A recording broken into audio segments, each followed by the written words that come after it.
Hello and welcome to Empower Your Menopause. It's coaches Julie and James here from Fabulous Beyond 40. Now, we've all been told that weight gain is just about calories in versus calories out, or psycho, as they call it in the fitness industry, calories in versus calories out.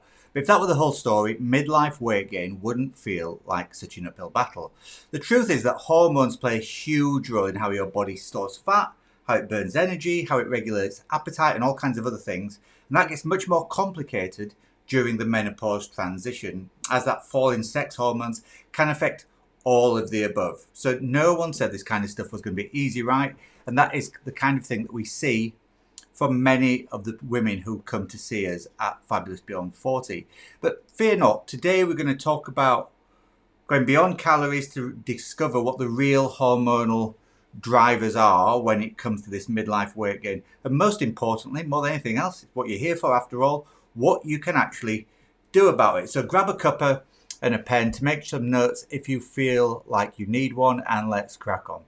Yeah. So we know that weight gain in midlife is a common frustration for many women because we see this all the time in our practice. And the usual advice of just eat less and move more really doesn't work because there's a much more complex interplay of hormones at work here at this stage of life. So today we're going to talk more specifically about how hormones can affect your weight gain, why traditional dieting fails in menopause, and some practical strategies for success.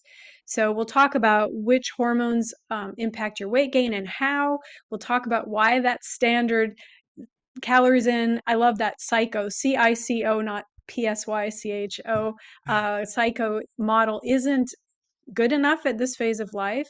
And we'll share some science backed strategies to support your body's natural balance so that you can make weight management a little bit easier for yourselves.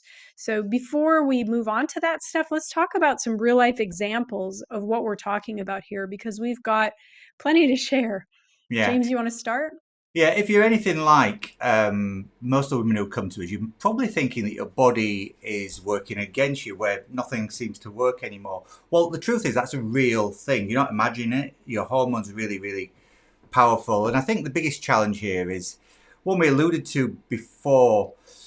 Your endocrine system, the one that makes all your hormones, it doesn't just work in silos. It's not as simple as looking at hunger hormones or sex hormones or any other of your hormones. There's a whole cascade of interactions and feedback loops, both positive and negative feedback loops that come into play. So your hormones dictate whether you're hungry, whether you're satisfied, how your blood sugar is going to react to the food that you eat, how you react to stress, what happens when you sleep, what happens when you rest and digest, and much, much more.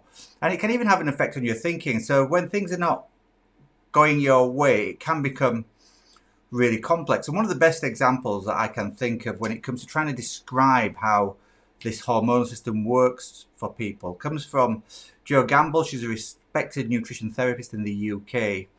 And she talks about hormones being like an orchestra, how they all work together. And there used to be a TV show here in the UK called Maestro a few years ago, where they actually got some celebrities who knew nothing about music or knew stuff about music but didn't know about classical music to get them to learn how to become conductors. And so you could see quite quickly that when musicians weren't being conducted properly by these people, the sound was an absolute cacophony. And it's a bit like that with your hormones, really. If they aren't being conducted in the right way, they start to play up. And when they start to play up, it causes a real issue. So, Julie, many of our clients face this problem. Tell us about Lisa, For one of our sure. clients. Yeah, Lisa's a favorite story because it's really, I think, a classic story and an experience that much mirrors my own. So, 48 years old, mother of two, very dedicated professional woman, and she did everything by the book. So when she started gaining weight in her mid 40s, especially that midlife belly weight, she just doubled down on all of what we know as classic advice: eat less, move more. She cut her calories way back, probably under 1,200 a day, started going to the gym and really cranking out on cardio about 6 days a week, thinking that those extra calories she burned were going to really help her. And, followed all of this conventional weight loss wisdom, which we know doesn't really work at this phase of life. So instead of losing weight, she was feeling like cranky and exhausted and constantly hungry. And the scale wasn't moving. She was very frustrated about that. When she did finally lose a little bit, she'd gain it back just as quickly. So when she joined Club Fabulous Beyond 40, she was very frustrated at first, but she started learning about insulin resistance and some of the hormone shifts and menopause, things that we share with our members. And we helped her make some pretty key adjustments. So things like blood sugar balance, focusing on that instead of low fat, high carb meals, replacing those with more balanced meals with more protein, healthier fats, and fiber to keep that insulin stable in her um, throughout the day. And then instead of doing this endless cardio that's so stressful on the body, she started adding in strength training, and that helped her rebuild quite a lot of muscle and boosted her metabolism, which was a good thing. And she stopped starving herself. So we looked at more nourishing meals, and it prevented those blood sugar crashes that she was experiencing before. So her cravings were almost non-existent, after even just a few months, and she felt better. Energy was more level. It was a pretty remarkable transformation, actually, in a fairly short period of time. So she lost inches around her waist. She had that, like I say, everything was on a much more even keel. But the most important part of that was that she started to understand finally that weight management in this phase of life is about working with the body, with her body, not against it. Because I know we tend to like try to force our bodies into doing what we want them to, and that's just not how nature works. Yeah. But I know you've got another story about Sarah. Do you Yeah. want to share that one? It's always interesting, I think, that, with somebody like Lisa, you can see almost immediately what's happening, right? She's not really eating the right things to serve her body, and we help to understand that a little bit better. Sometimes you get cases like Sarah, who's a mid-50s business owner. She really prided herself on healthy habits. She was one of these people who actually never felt for fad diets. She exercised pretty regularly. She did a lot of strength training. She wasn't doing a ton of cardio, but she still wasn't losing the weight that had crept in her late 40s. And she was convinced that she was doing something wrong because, according to all the good advice, she was doing everything right. And when we dug deeper, we found out that there was one thing, or maybe two things, that really stood out. The first one was a lot of stress. She was a high-powered businesswoman. She was an executive working in marketing for a really large telecoms company here. She had terrible sleep. She was absolutely running on adrenaline and cortisol. She worked long hours. She always felt overwhelmed. Most nights she was getting 4 or 5 hours sleep because her role had a global capacity, and therefore she had to be on calls or answering emails into the night. And because of all that stress, she'd often wake up feeling tired. She'd rely on caffeine to get through, and she'd use that to power her workouts as well when she was really exhausted. So we talked about all this, and we worked out these sky-high adrenaline cortisol levels were actually working against her. They were really keeping her body in a hormonal disruption. Insulin was off balance. A leptin, which regulates appetite and metabolism, was off balance as well. So we cut back on some of the high intensity workouts, and we swapped in a bit of yoga and some restorative movements, some really simple breathing exercises. We put in place a relaxing evening routine, our 3-2-1 routine that we talk about quite often. 3 hours before bed, your last meal. 2 hours before bed, cutting out work, really, really important for this lady. And then an hour before bed, putting your screen down. We also got to add some magnesium into her diet and lots of protein-rich meals, even more protein than she was already in the evenings, to help balance her cortisol and blood sugar overnight. And after a few weeks, she started sleeping better, she started feeling calmer. And then that is when the weight started to shift. What had seemed impossible suddenly felt effortless because she tackled the root cause, and that was her body's stress response. So let's talk in depth then a little bit about kind of what the major hormones are that come into play here in midlife weight gain. We've talked about a couple of them in that section there with our clients, but to give you some more clarity on these. First of all, you've got insulin. Insulin is the hormone that helps your body deal with blood sugar. Most of the food that we eat turns into sugar in the bloodstream, particularly carbohydrates, and then that goes around the blood and creates is used for either energy for the bodily tasks that we do or when we're working out and things like that. And then any excess is shuttled off to be stored. Up to around 2,000 calories or so gets stored in things like your muscles and your liver. And then after that, it starts to be turned into fat. So insulin's a really, really important one. Now, one of the challenges that in midlife, as estrogen levels fall, you become more susceptible to what is called insulin resistance anyway. And that is your body not really understanding what the hormone insulin is doing. So if you couple that with potentially not eating in a way that serves you at this time of life, along with the fact that estrogen makes your insulin resistant naturally go out of whack, then you've got two things there that are a challenge. So insulin is really, really important to think about, and that idea of blood sugar balance. Then you've got cortisol, our old friend. We talk all the time about stress and how we need to reduce stress at this time of life in our clients. And if you're a listener and you're stressed out, then absolutely it is something that we need to look at. Cortisol encourages fat storage, and it also increases our cravings for sugary and high foods. Then, of course, you've got our old friend estrogen. We know that estrogen peaks and spikes a little bit through perimenopause, and then it starts a steady drop off through menopause until your ovaries stop producing it altogether. So as levels drop, your body compensates for that because it stores more fat, particularly visceral fat. That's fat around the middle. Why is that? Well, fat becomes part of your endocrine system when your ovaries are no longer producing estrogen. Your body fat produces estrogen for you.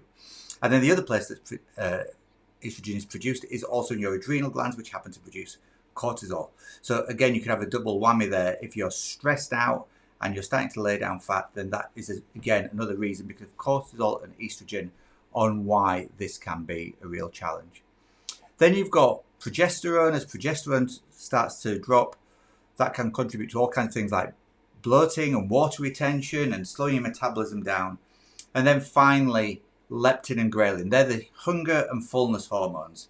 And how they shift in midlife can make cravings stronger and it harder to regulate your appetite. So we need to make sure that all these are playing nicely together. And the good news is that they tend to play nicely together with some of the advice that we're going to put out there to you soon. But before we do that, Julie, why don't you just take us through why our good old friend Psycho, then that calories in, calories out thing, breaks down for many people at this time in their life?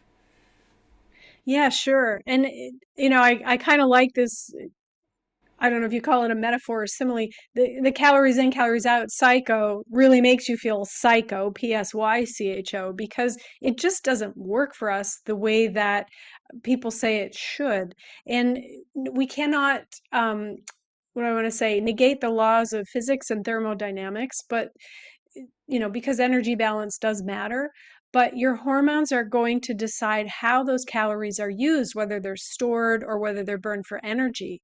And our metabolisms are going to shift at this time of life.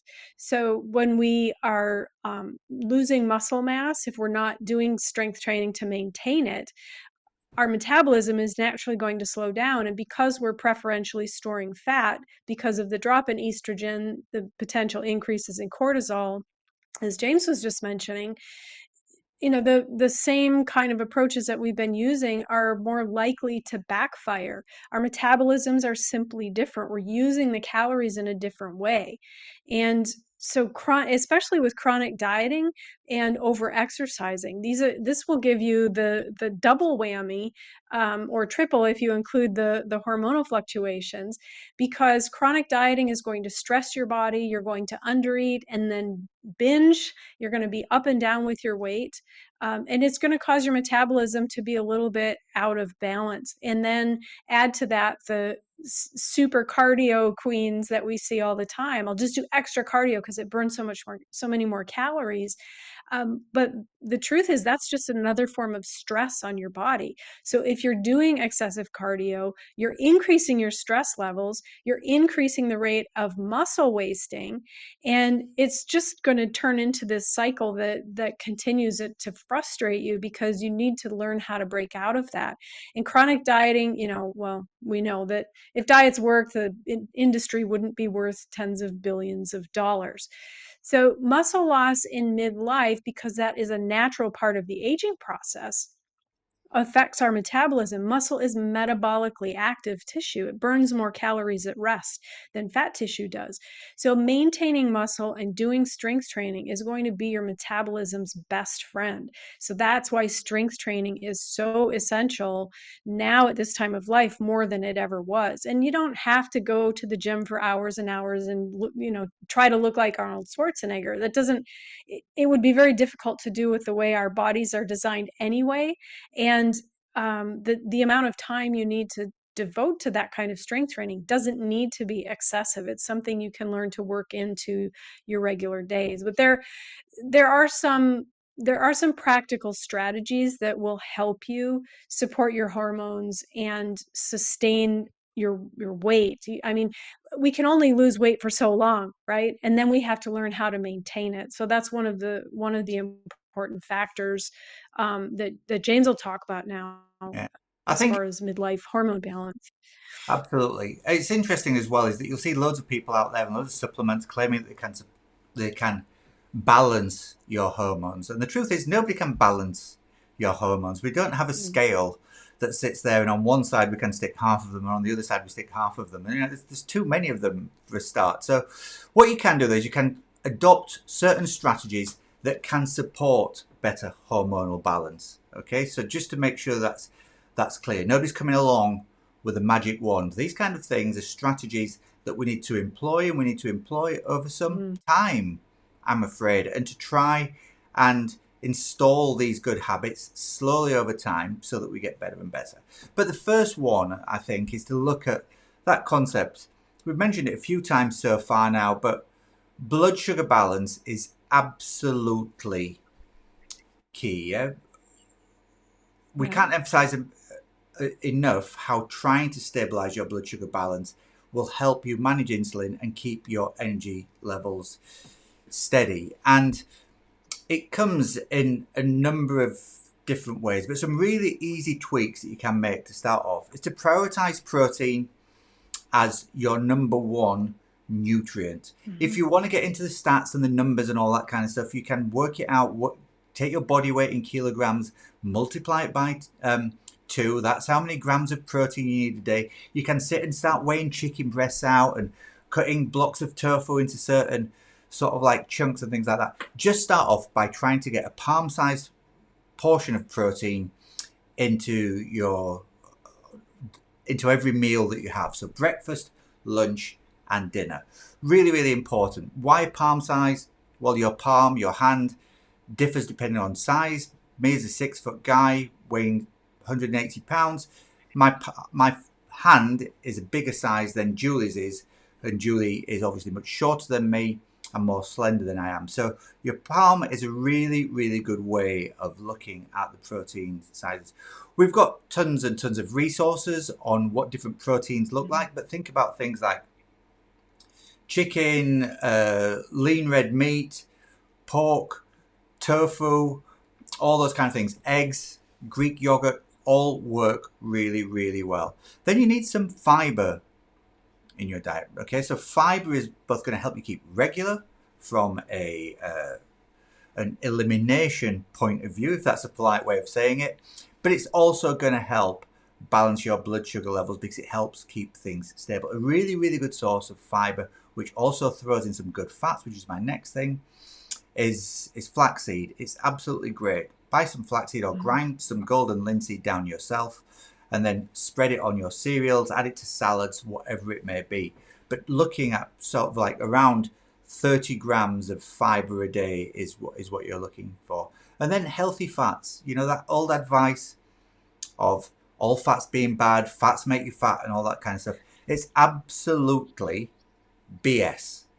Okay, so you need fats, uh, if for nothing else, that they are a basic constituent of your hormones. So if you don't have fats, this whole conversation gets blown out because we're talking about hormones, and without fats you can't actually produce them. So healthy fats, all those things we talk about all the time, you probably know them by now. Things like avocado, things like olive oil, nuts, seeds, all really, really good. And then I think one that for me is an easy practical strategy that's often overrated is the need to eat meals at a regular basis. And by that I mean old fashioned regular breakfast, lunch, dinner. Trying to snack in between. I know it was all the rage a few years ago. Graze throughout the day because it keeps your blood sugar levels stable. What that does is it stops your body, because you've constantly got high blood sugar, you've constantly got high insulin. It can make you more insulin resistant. So try and have those natural gaps in between meals where you actually feel hungry before you go on to your next meal, because that um, pandering to the very basic starting feeling of hunger goes a long way to skewing up your blood sugar levels. So try and stick to not having a snack between your meals, and if you do, make sure it's really, really small. So that's blood sugar balance. Let's talk then about stress management. We mentioned this earlier, helping you reduce cortisol. Just again to reiterate, chronic stress equals stubborn belly fat. So we need to try and reduce this as much as possible. So, learning how to say no. Julie always says this. I'm going to borrow one of her phrases. No is a complete sentence. You don't have to take on another thing. When the PTA comes calling, when you're asked to do another lift, when you're asked to do one thing or another, try and reduce your stress levels by making sure you've got a manageable calendar. And then introduce some things. A couple of minutes of doing some breathing exercises or doing a 20-minute yoga session, setting boundaries, all those kind of things really, really help when it comes to stress reduction. It's absolutely key. Now, Julie, I know you did a reel about the next one this week, and you've already discussed it once, so let's bring it back in. The idea of doing some strength training and prioritizing muscle mass over just endlessly hitting that hamster wheel of more and more cardio. Yeah, I can't emphasize enough how important this is. And you don't, as I said before, you don't need to become super muscle bound. You don't need to spend hours in the gym. But the truth is that muscle is more metabolically active tissue than fat is. So it's going to keep your metabolism revving, which means it's going to burn more fat and calories even when you're at rest. And because we lose muscle mass, it also affects our bone density and our joint health and balance and a lot of other things. So we want to make sure that we're doing enough strength training. It can be something simple. You can do body weight exercises. You can get some dumbbells. You can use things you have around the house. Put some books into a backpack. Water jugs, anything that you can hang on to securely. And bands. A set of resistance bands costs maybe $25. But having those things on hand to do what we call functional movements. These are movements that you're going to do on a daily basis. They're going to help you a lot. So it's really one of the best things that you can do for your metabolism. And when you feel stronger, you feel more confident, right? And you can do things day to day. And we'll be able to continue to do things day to day, like lifting things onto a shelf or your suitcase in the overhead compartment as you're doing all of your exciting travels when the kids are gone. um, we need to maintain our muscle mass and our bone health. So strength training is key, and it's cardio in the extreme. And trust me, I've been there, I've done that. But cardio in the extreme is adding that stress to your body. It's going to add to your cortisol load. It's going to actually make you retain body fat. So it's just not, and it's not that we're saying cardio is bad, but it should be your focus mainly should be around strength training, to help you stay healthy and fit. And then sleep. Sleep, believe it or not, is your weight loss superpower. It's your health superpower. But for weight management, it's going to affect your leptin, ghrelin, and insulin levels. And I like to think about leptin is that satisfaction hormone that tells you I can leave it. I like L for leave it. Ghrelin is your hunger hormone. It's going to stimulate appetite. I call it the gremlin, right? And then insulin, of course, for your blood sugar. So things you can do to optimize sleep is make sure you have a good sleep environment. Keep it cool if you can, as dark as possible. Make sure it's a clutter-free environment. Keep work and television and all of those things out of the bedroom. The bedroom should be for sleep and sex, and that's it. And make sure that you have a nice nighttime routine that helps you wind down. As James mentioned earlier, a 3-2-1 approach. No eating within 3 hours of bedtime, no working within 2 hours of bedtime, and shutting down your screens within 1 hour of bedtime. It's amazing the difference that's made in our clients' life, in my own life, in our own lives. And it really is essential because sleep is when your body is doing all of its repair and maintenance work. And then, of course, ditching that diet mentality. This is something that takes time and practice to do. We have these things about, I need to lose weight fast, or I have to cut out all calories, or food is good or bad.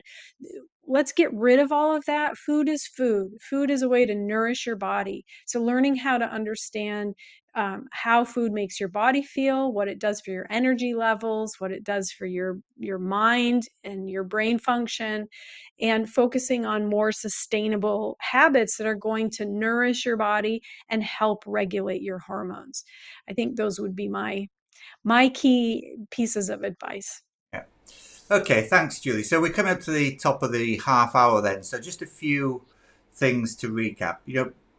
We know that weight gain at midlife is a challenge for women. Not for all women, obviously, but for many of the people, especially those who come to see us. In fact, I'd say it's probably the number one thing we get asked about when people come. Yeah. And often when we start working with people, it's incredible how it's not just the food and the nutrition and the diet that are important. They are important things, but moving right for this time of life, eating the right things, managing your stress levels, getting the right amount of sleep is all really, really important. It's about how your body processes food, how it processes stress, and how it produces energy. So look at all of those things. Obviously, join us if you need some help. You can get in touch with us. You can either join our membership. Julie talked about a couple of people who are in our membership earlier when we were giving those examples and about strategies that they've employed through the advice that we give them. And the key thing is to remember you can't do this all in one go. These are changes that we need to make as a lifestyle choice moving forward. Now, obviously, that doesn't mean that you can never have a piece of chocolate again or another drink of alcohol or enjoy the occasional treat. But it means being quite mindful with that and actually trying to install some good habits that are going to serve you long term. Those good habits don't have to be installed from one day to the next. Your body is not some sort of like computer machine or device where you can download the latest firmware and it's all going to start working in one go. It's more a case of picking some small habits and working on them over time until they become really, really sustainable. And guess what? When you do lots of those small bits, one on top of the other, they stack up and they make a massive difference over time. And we aren't interested in helping you lose a ton of weight really, really quickly. We want you to be healthy for the rest of your lives. That is really, really key to think about. Yeah, this is just the start of another chapter in your life. You've got another 40, 50 years to live. So make sure that those 40 or 50 years that you live them in the best way possible. Super important. Julie. Yeah, and if you'd like some support with this, some more information, we've got loads of stuff going on in our Facebook group. It's called Fabulous Beyond 40, the Facebook group. And come and join us there. We do some fun challenges. We'd love to support your journey in any way that we can. Great. So thanks everybody for tuning in to this episode. We'll be back with another episode next week. It's been James and Julie from Fabulous Beyond 40 on the Empower Your Menopause podcast. In the meantime, stay strong and stay fabulous, and we'll see you next time. Take care.